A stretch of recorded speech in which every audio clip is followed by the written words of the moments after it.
Cek cek. Assalamualaikum warahmatullahi wabarakatuh. Bismillahirrahmanirrahim.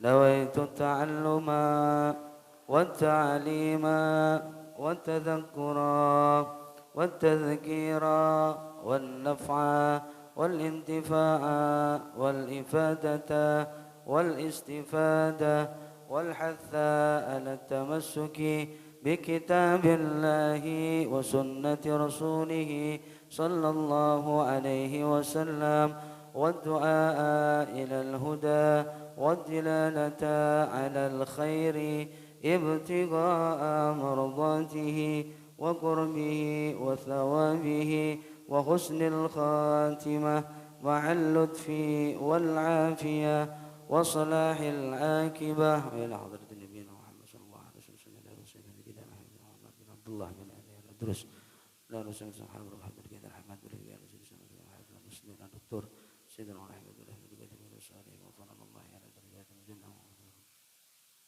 سر الفاتحة أعوذ بالله من الشيطان الرجيم بسم الله الرحمن الرحيم الحمد لله رب العالمين الرحمن الرحيم مالك يوم الدين إياك نعبد وإياك نستعين اهدنا الصراط المستقيم صراط الذين أنعمت عليهم غير المغضوب عليهم ولا الضالين آمين. Alhamdulillah wassalatu wassalamu ala Rasulillah Sayyidina Muhammad ibn Abdullah wa ala alihi wa sahbihi wa mawalah.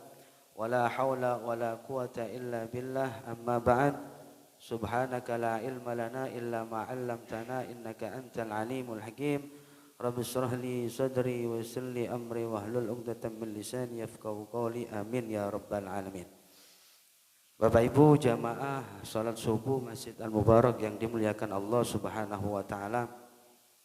Alhamdulillah pagi hari ini kita masih diberikan kesempatan oleh Allah, masih diberikan kesehatan oleh Allah hingga kita bisa melaksanakan kewajiban kita, yakni sholat subuh berjamaah, kemudian dilanjutkan dengan menghadiri majelis daripada majelis-majelis ilmu. Mudah-mudahan duduknya kita di masjid yang kita cintai ini menjadikan sebab Allah Subhanahu wa taala mengampuni dosa-dosa kita dan Allah mengabulkan segala hajat kita.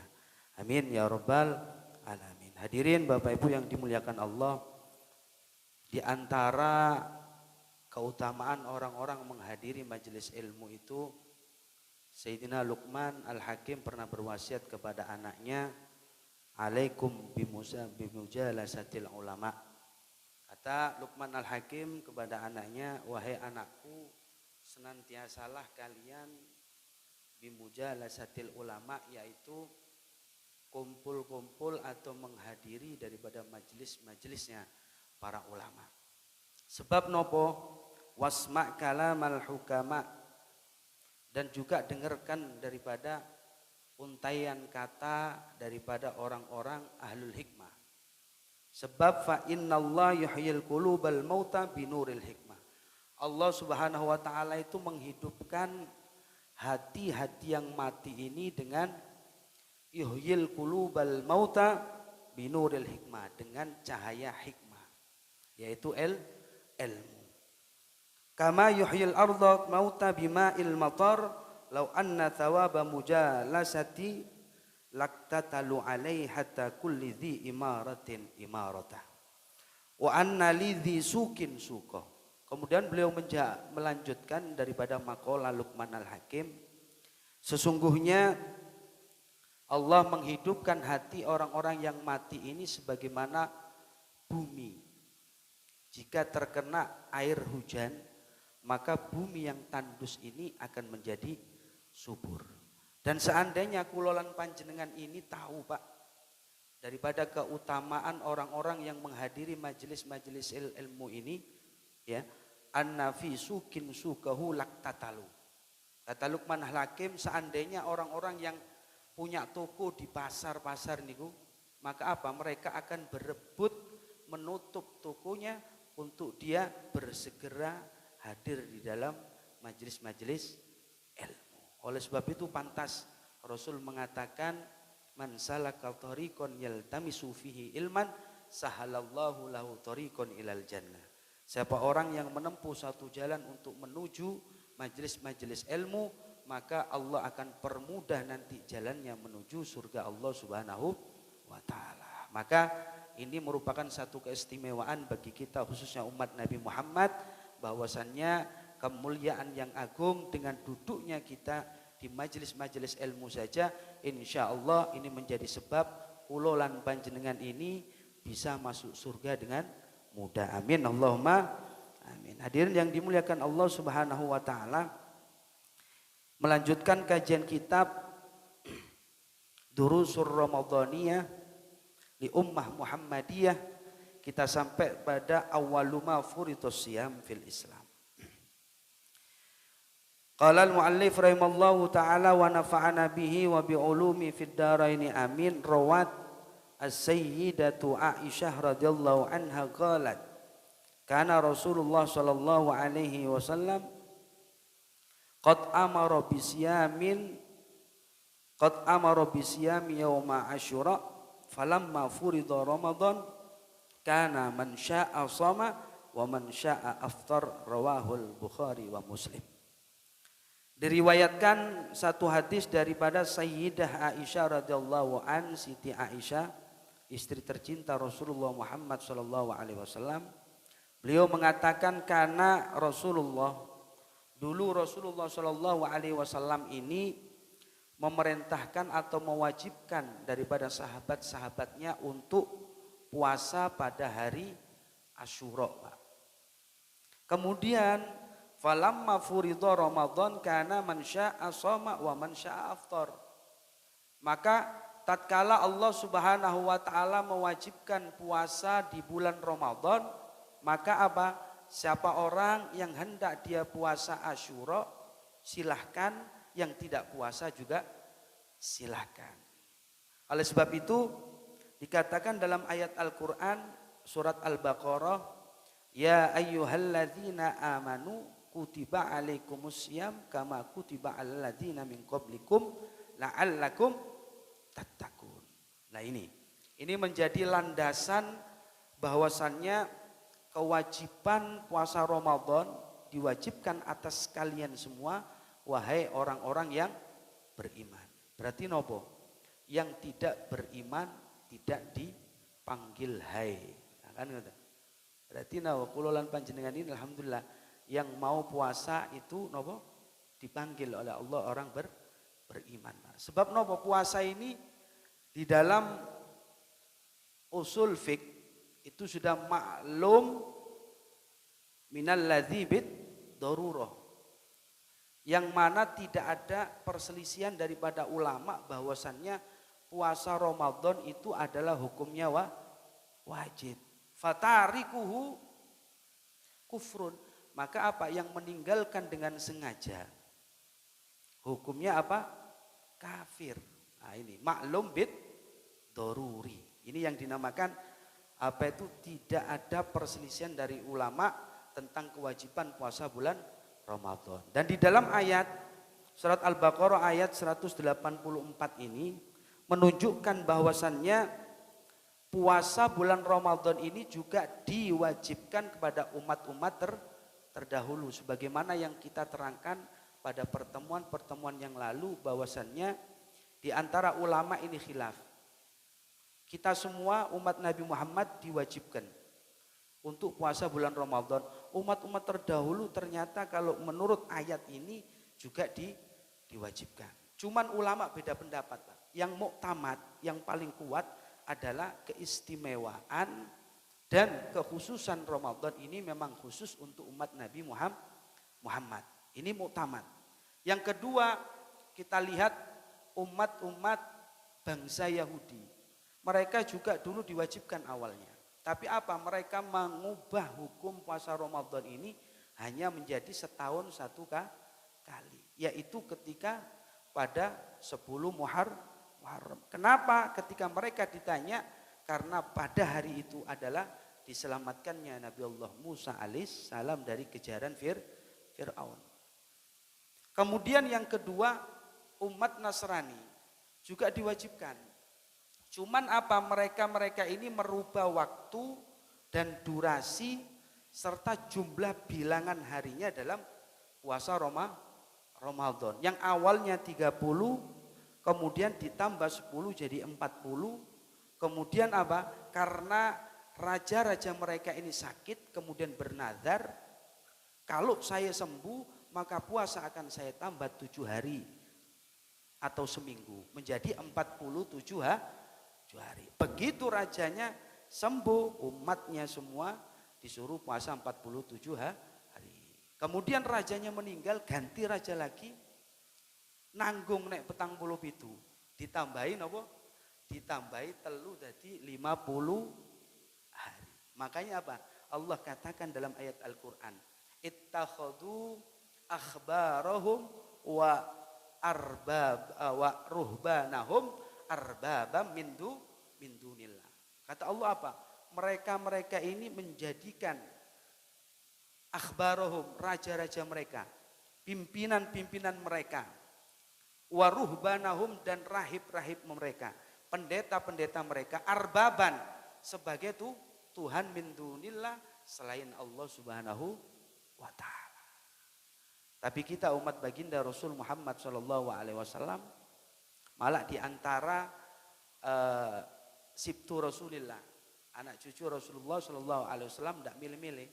Mereka umat Nasrani, kenapa kok sampai mereka ini mau puasa 40 hari awalnya? Karena apa Pak? Di awal puasa Ramadan diwajibkan kepada mereka ini pada musim dingin. Tapi apa, ketika datang dilalah puasa Ramadan di musim panas, maka apa? Mereka tidak mau protes sama Allah. Maksud hati mereka untuk ngatur Allah Subhanahu wa ta'ala. Akhirnya apa? Mereka mau berjanji puasa sampai 40 hari. Awalnya adalah kalau puasa itu dilakukan pada musim dingin. Tapi ketika kita lihat umat Rasulullah, termasuk Syekh Fakhrul Wujud Abu Bakar bin Salim, itu minta bahkan bukan 1 bulan. Kalau bisa ya Allah 3 bulan puasa Ramadan ini di musim panas. Sebab apa? Para salafun soleh kita, para ulama kita, para kiai-kiai kita ini tahu betapa besar keagungan dan keistimewaan bulan Ramadan. Oleh sebab itu apa? Perbedaan kita umat Nabi Muhammad dengan umat-umat yang lain adalah apa?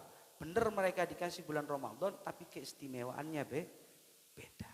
Keunggulannya beda. Bahkan umat Nabi Allah Musa dalam riwayat kitab Sabilul Iddikar lil Habib Abdullah bin Alwi al-Haddad, mereka ini minta bulan Ramadan, minta syahrul Ramadan agar diberikan kepada mereka, tapi Allah mengatakan hum li ummat Muhammadiyah, itu untuk khusus umat Nabi besar Muhammad sallallahu alaihi wasallam. Kemudian lanjutan daripada kitab fakana man syaa'a shoma wa man syaa'a aftar li qouli ta'ala wa 'alal ladzina yutiqunahu fidyatun ta'amu miskin.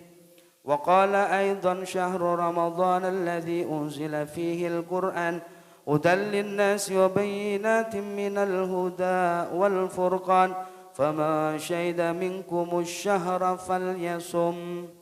Surat Al-Baqarah ayat 185. Kata Allah, di antara kemuliaan Ramadan itu adalah diturunkannya Al-Qur'anul Karim. Kita sudah maklum semua, kita sudah tahu semua. Oleh sebab itu jangan jauh-jauh kepada Al-Qur'an, Pak. Baca Al-Qur'an itu nopo sebisa mungkin. Baik tahu artinya ataupun tidak tahu artinya. Bifahmin au bighairi fahmin. Jangan terpengaruh kita. Lapo kon maca Al-Qur'an, wong Arab kabeh. Karo artine. Lapo mbok waca? Ya kan? Coba rasakan, Pak. Kata guru kami Al-Habib Abdurrahman bil Fiqih itu. Baca Al-Qur'an coba, gampang. Kalau bisa panjenengan usahakan siang 1 juz, malam 1 juz. Itu 3 hari saja, kemudian panjenengan rasakan di dalam hati. Pasti akan muncul nur fil qalb. Napa nur fil qalb itu? Cahaya di dalam hati. Tentunya apa? Kalau kita ngomong mana yang lebih afdol bifahmin au bighairi fahmin. Baca Al-Qur'an dengan faham, tahu artinya dan tidak tahu artinya nggih tentu lebih afdol yang tahu artinya. Apalagi kalau kita membaca Al-Qur'an gitu dengan apa? Qalbun hadir wa aqlun hadir. Ini istimewa, Pak. Ketika panjenengan baca Al-Qur'an, hatinya hadir, meyakini bahwasannya ini kalamullah al-qadim. Kemudian apa? Pikirannya, akalnya ini juga hadir. Dia memikirkan setiap satu per kalimat daripada Al-Quran dia hadirkan dalam akalnya. Maka apa? Inilah pintu daripada kemakrifatan kita, lebih dekat kita kenal kepada Allah Subhanahu wa ta'ala. Oleh sebab itu apa? Orang dalam riwayat Imam Ahmad bin Hambal niki nate mimpi ketemu Allah Subhanahu wa taala, Pak. Lah ini, Pak. Ini memang khilaf ulama. Kalau dalam mimpi ulama-ulama yang semakom dengan Al-Imam Ahmad bin Hambal, apalagi beliau ini termasuk Imamul Madhab. Kan enten 4 itu. Di antaranya adalah Imam Ahmad bin Hambal. Ini kalau dalam mimpi masih bisa. Di antara khilafnya para ulama. Tapi ketika orang ini secara yaqadha, sadar, kemudian dia ngaku ketemu Allah Subhanahu wa taala, wa huwa kadzdzab. Maka apa? Jangan percaya, Pak. Pasti itu dusta. Maka kullu qaidatin lahul mustasnaya. Setiap kaidah ini pasti ada pengecualian, yaitu kecuali baginda Rasul Muhammad sallallahu alaihi wasallam. Maka Imam Ahmad bin Hambal ini mimpi ketemu Allah. Dan apa yang ditanyakan oleh Imam Ahmad bin Hambal dalam riwayat, Imam Ahmad bin Hambal ini bertanya kepada Allah, ya Allah, mana yang lebih afdol, amalan apa yang afdol untuk aku lakukan agar aku lebih dekat dengan Engkau ya Allah. Maka apa? Allah mengatakan wabikala kalam, yaitu bacalah daripada kalam-kalamku Al-Quran Karim. Kemudian Imam Ahmad bertanya lagi, bifahmin au bighairi fahmin, dengan faham atau dengan tidak faham ya Allah. Bifahmin au bighairi fahmin, baik engkau faham artinya atau tidak faham artinya, bacalah Al-Quran. Maka apa? Rasakan 3 hari pasti ada nur fil goleba. Ini menunjukkan bahwasannya baca Al-Quran, baca tok niku tanpa tahu artinya, ini sudah menunjukkan apa? Kemuliaan Al-Quran. Apalagi kita tahu Al-Quran itu adalah cahaya. Oleh sebab itu di antara doa-doa kita ketika khatmil Quran itu, Allahumma ja'alil Qur'ana fid dunya qarina. Ya Allah, jadikan Al-Quran itu ketika kami ada hidup di dunia qarin, sebagai teman yang setia, pendamping kami. Waja'al fil qabri munisa, dan jadikan ya Allah Al-Quran ketika kami nanti dikubur menjadi penghibur kami. Waja'al fil qiyamati syafi'an wa syafi'an ala siratil mustaqim, dan jadikan nanti penolong kita ketika melewati siratal mustaqim. Maka mumpung ini hadirin Bapak Ibu, ini adalah bulannya Al-Quran, maka perbanyak kita membaca Al-Quran. Kita tahu Al-Imam Bukhari radhiyallahu an, Imam Bukhari ini Pak, beliau ini mengusahakan kalau malam harus hatam Al-Quran, Pak. Ini kelasnya Imam Bukhari yang apal ribuan bahkan jutaan hadis dengan sanad-sanadnya.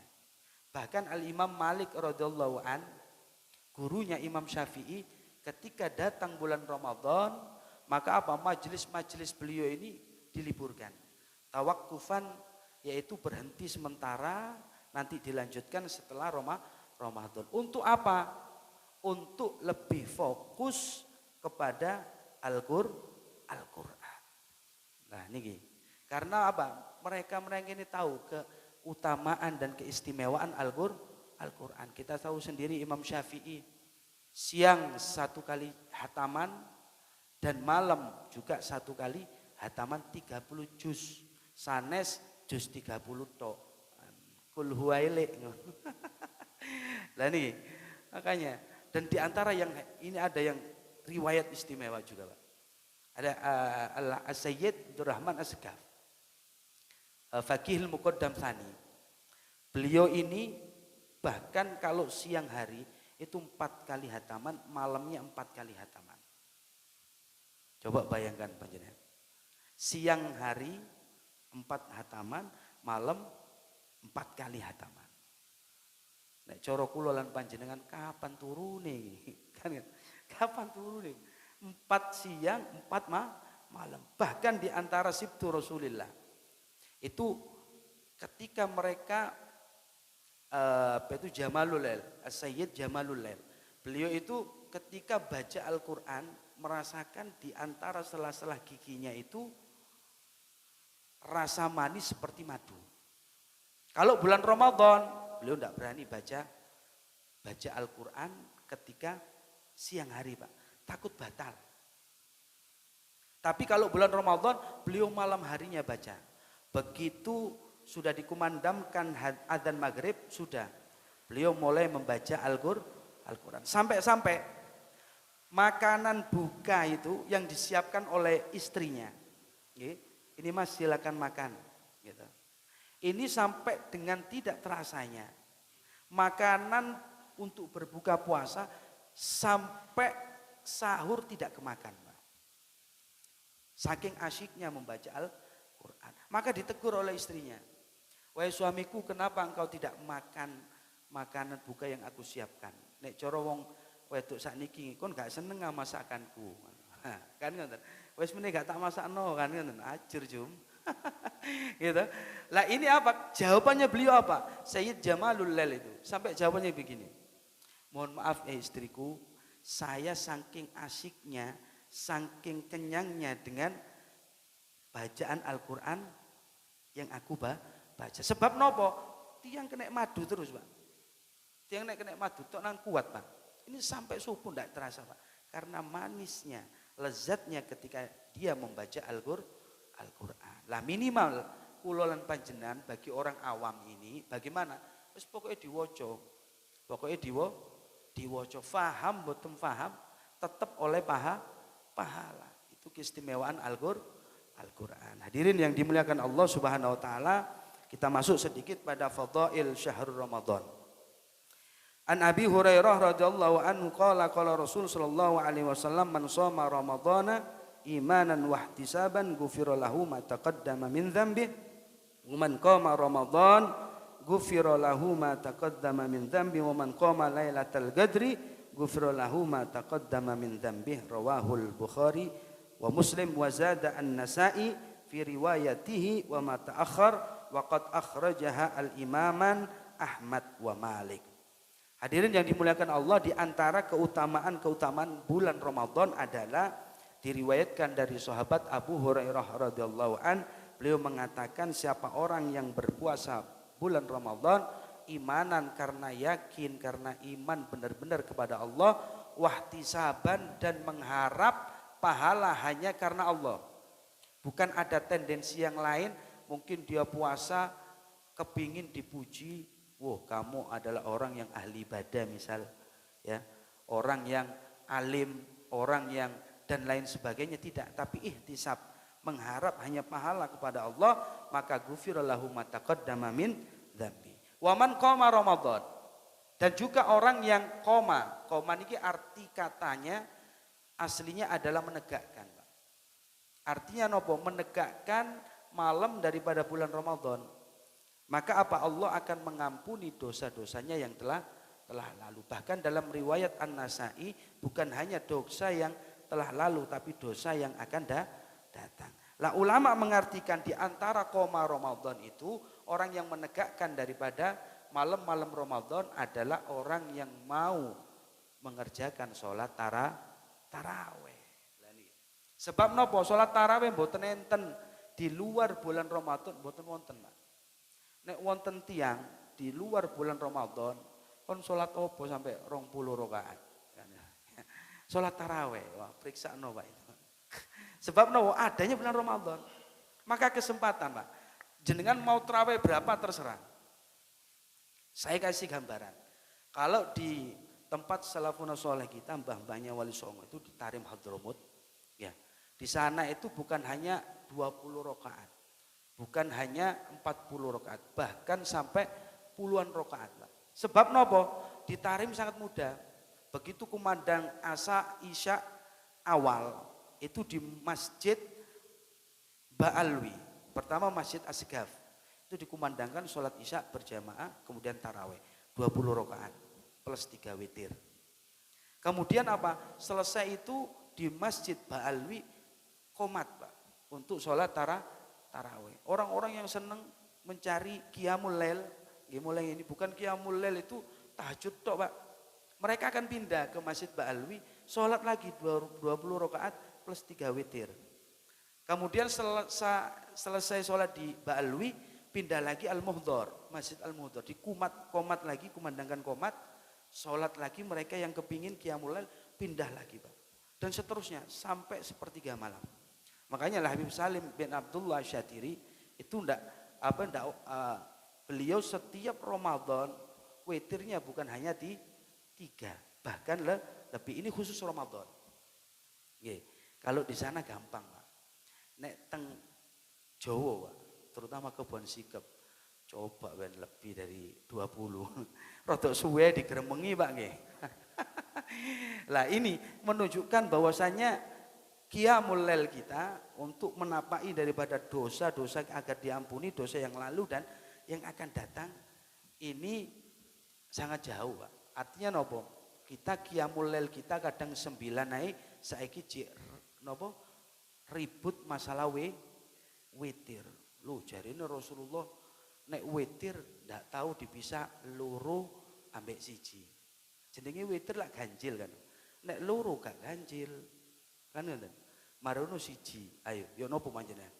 Kira-kira nek kena napa malah kata teng YouTube seperti itu. Makanya kita harus belajar nopo fikih Pak. Yang jelas apa? Dalam kaidah fikih mangkana fadlan fahuwa aktsar. Kaidah fikih itu gini, mana yang lebih lebih utama, yang lebih banyak. Artinya apa? Dalam sejarah riwayat hadis-hadis Rasulullah ini tidak pernah sholat witir, bahkan jarang. Artinya apa? Ya pernah. Lebih sering Rasulullah ini menfasolkan daripada menwasolkan witir. Ini terlepas kita tidak menyalahkan loh Pak. Ada dalilnya sendiri, sana ada, ini ada. Napa fasol niku? Memfasal. Fasal itu apa? Memisah. Makanya dalam riwayat itu 3, 5 dan seterusnya rata-rata Rasulullah napa? 2 kemudian 1, 2, 1 dan seterusnya. Ini lebih banyak. Makanya bahasa dalam fikihnya itu nopo? Bahasanya adalah fasal, memisah daripada fasol. Kalau fasol itu disambung Pak dan seterusnya. Coba panjenengan baca di di I'anatul Thalibin ada, di Fathul Mu'in ada, di Fathul Wahab ada. Gak iso maca Ustaz, is manut kiai mawon. Ojo manut YouTube. Akhirnya nopo? Manut YouTube, manut Google, akhirnya man kana syekhuhu Google lam yakul. Siapa orang yang gurunya Google lam yakul. Bingung Pak akhirnya Pak. Nggih Pak. Kata pertanyaan seperti itu. Bahkan kula ini di Justice ini. Kenapa Anda merubah? Dulu ini witirnya dengan langsung 3 1 salam. Kenapa Anda merubah 2 salam? 2 rakaat, 1 salam, 1 rakaat salam. Wah. Karena apa? Landasannya itu. Mereka ndelok YouTube di-share, Pak. Nah, ini yang membuat salah faham. Dan juga ulama memberikan solusi kepada kita. Di antara kaidah usul fiqh itu ada napa niku cara. Dalam niatnya witir itu mesti, bahkan di dalam napa niku Bilal kalau sholat witir kan sallu sunnatan minal witri rakaataini. Lah kan ngoten. Kalau yang satu rakaat sallu sunnatal witri kan ngoten. Nah, ini minal witri ini sebagian daripada witir, Pak. Diganepi menjadi satu menjadi ganjil telu, Pak. Walaupun setunggal itu tidak apa-apa, kan kita semua kemarin sudah belajar Nasihatul Diniyah. Kita diterangkan di situ oleh Imamul Haddad bagaimana riwayat Rasulullah ketika mengerjakan sholat witir. Lebih sering memfasalkan, memisah dua satu. Lah kalau yang biasa taklim enak, ketika mendengar seperti itu, apalagi kalau gini di share banyak, share viral itu, ya kita pasti akan bingung. Makanya apa?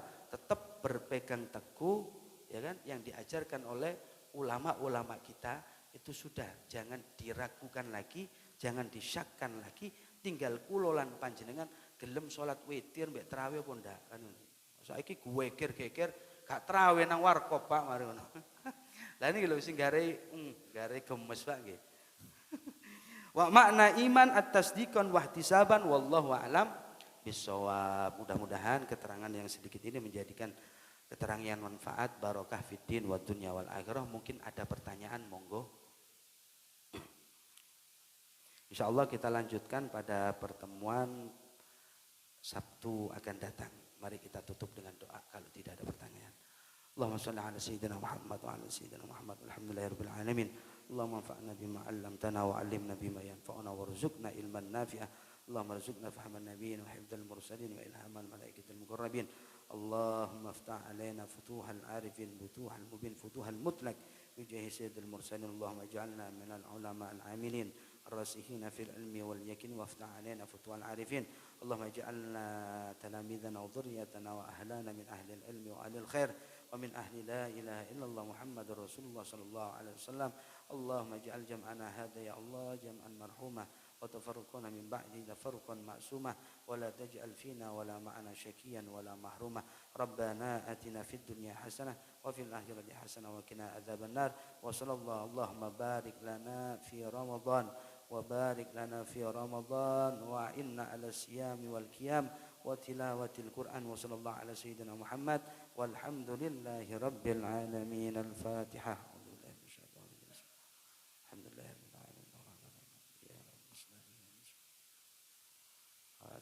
Assalamualaikum warahmatullahi wabarakatuh.